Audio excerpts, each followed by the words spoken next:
morning sun had barely crested the pine ridge when I pulled the cord on my old steel chainsaw.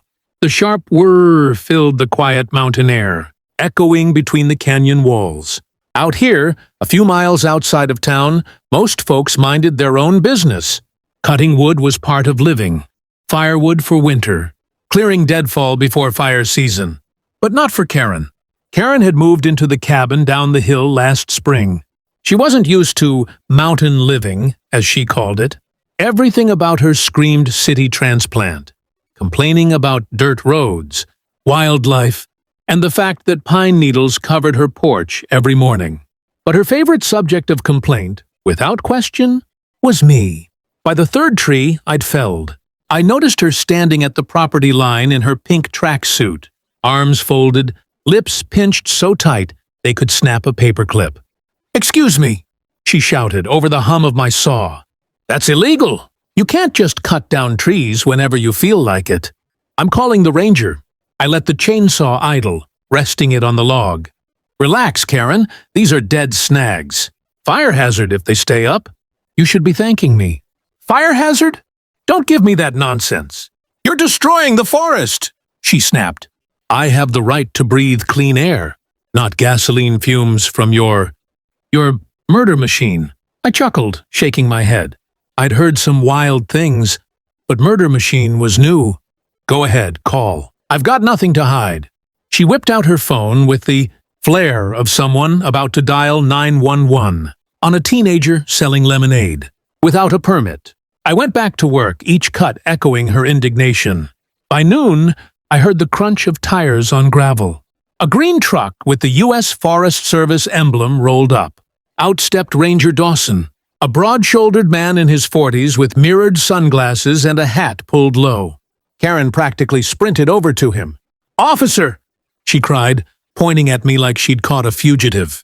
"This man is committing environmental crimes. He's sawing down innocent trees and polluting the entire valley. Arrest him!" Ranger Dawson glanced at me, then at the neat stack of deadfall I'd already bucked into rounds. Slowly, he cracked a smile. "Karen," he said evenly, "that's not just a man with a chainsaw." He turned toward me, tipping his hat. "That's Crew Boss Miller, Wildfire Division." Karen's jaw dropped, and I couldn't help but grin. Karen's face turned blotchy red, the way a tea kettle whistles when it's seconds from boiling over. "Crew Boss? What does that even mean?" she demanded, her voice pitching high. "He's out here chopping down trees like a maniac." "That's not official work. That's destruction." Ranger Dawson didn't flinch. He hooked his thumbs into his belt and nodded toward me. "Boss Miller here runs a Type 2 initial attack crew. You know those big wildfires you see on the news? The ones chewing up half the state every summer? He's the guy leading 20 firefighters straight into the flames. Trust me, if he's cutting these snags, there's a reason." Karen blinked, clearly lost in the terminology. "So, what? He has special permission to break the law?" Dawson smirked. "No law's being broken. These dead snags are fire fuel. Out here, when lightning strikes, it's the dry, brittle trees like those that explode first. Clearing them helps protect everyone, including you." He gave her a pointed look. I crossed my arms, trying not to look too smug. "Told you, Karen." But she wasn't done. Karen never was. "This is outrageous. If he's so important, why is he doing this alone? Shouldn't he be off in California or Oregon or wherever these big fires are?" "Because fire season isn't just there," Dawson replied calmly. "It's here too. Miller lives here, so when he's off duty, he keeps the area safe. Voluntarily." Karen sputtered, searching for a new angle. Well, the noise. I can hear that. That buzzing monstrosity from my yoga mat. It's harassment." I nearly laughed. "Sorry my chainsaw interrupts your downward dog. Karen, I'll try to coordinate with your schedule next time." Dawson cleared his throat, fighting a grin. "Karen, chainsaws are part of life in the mountains. Folks cut firewood, clear property lines, deal with windfall. If you didn't want to hear saws, you might have picked the wrong neighborhood." Her mouth opened and closed like a fish out of water. But no sound came out. For once, she was speechless. The ranger tipped his hat again. You're lucky, actually. Not many people have a crew boss living next door. If fire comes down that ridge one day, you'll want Miller here on your side." Karen folded her arms, scowling. "We'll see about that." She stormed back to her cabin, slamming the screen door so hard it rattled on its hinges. Dawson turned back to me, shaking his head. "She's gonna be trouble." "Already is," I muttered, wiping sweat from my brow. The ranger chuckled. "Well, don't lose patience. Folks like her usually don't understand the stakes until they see smoke in the sky." He glanced toward the horizon, where the mountains rose sharp and green. "And trust me, that day always comes." His words settled heavy in the air, and sure enough, it wasn't long before he was proven right. 2 weeks passed, and I almost forgot about Karen's tantrum.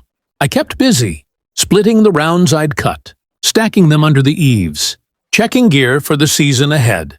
The forest was drier than usual this year. Even the moss on the north slopes crumbled at a touch. One afternoon, as I was tightening a bar chain, a smell drifted through the canyon. Sharp, acrid, unmistakable. Smoke. My gut tightened instantly. I scanned the ridgeline and saw it. A gray column rising fast against the cobalt sky. By the time my radio crackled with Dawson's voice, "All crews, mobilize!" I was already pulling on my Nomex jacket and helmet. My saw was fueled, sharpened, and ready. This wasn't practice. This was the real thing.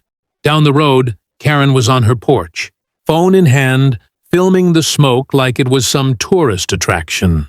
"Oh my God!" she shouted, spotting me in gear. "Do you see that? Shouldn't we call someone?" I gave her a flat look. "We already did." "You're looking at them." Her brows knit in confusion. "Wait, you're actually going up there? Into the fire?" I didn't bother answering. The Forest Service truck screeched to a halt out front, Dawson leaning out.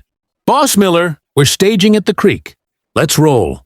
I slung the saw over my shoulder and jogged to the truck, boots crunching gravel. Karen's voice trailed behind me. "This is insane. You people are going to die." "What about my cabin? Who's protecting me?" The irony almost made me laugh. Minutes later, our crew was cutting line along the ridge. The fire was chewing through, dead pine like it had been waiting for this moment all year. Flames roared, smoke boiled upward, and the heat was like opening an oven door the size of a canyon. I led my saw team, carving a swath of bare earth to stop the fire's advance. Every cut mattered. Every snag we dropped was one less torch waiting to explode. Sweat stung my eyes, but I kept pushing. "Spot fire, east flank," someone shouted over the radio. I spun and saw it. Embers had jumped the line, igniting brush closer to the valley. Toward the cabins. Toward Karen. Dawson's voice was sharp. "Miller, take a saw team. Get that knocked down before it runs." I didn't hesitate. We sprinted downhill, saws roaring, dirt flying as we dug and cut. My lungs burned from the smoke, but adrenaline kept me moving. And somewhere in the chaos, I thought of Karen, clueless, furious Karen, who might be about to learn why we did what we did. By the time we reached the spot fire, the wind had picked up, whipping sparks through the brush like angry hornets.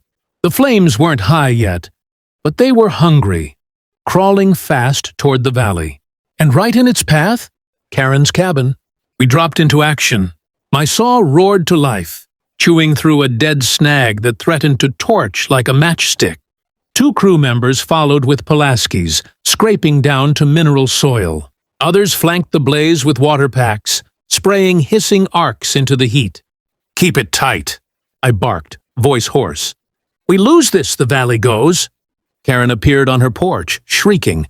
"Oh my God, the fire's coming here. Do something. Save my house." "No kidding." That's what we were doing. But seeing the terror on her face, well, it was different now. She wasn't angry. She wasn't smug.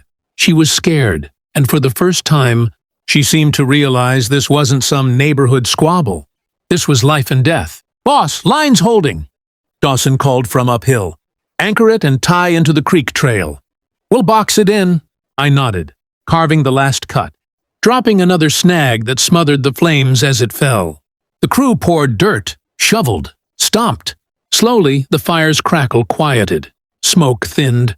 After an hour, the danger was past.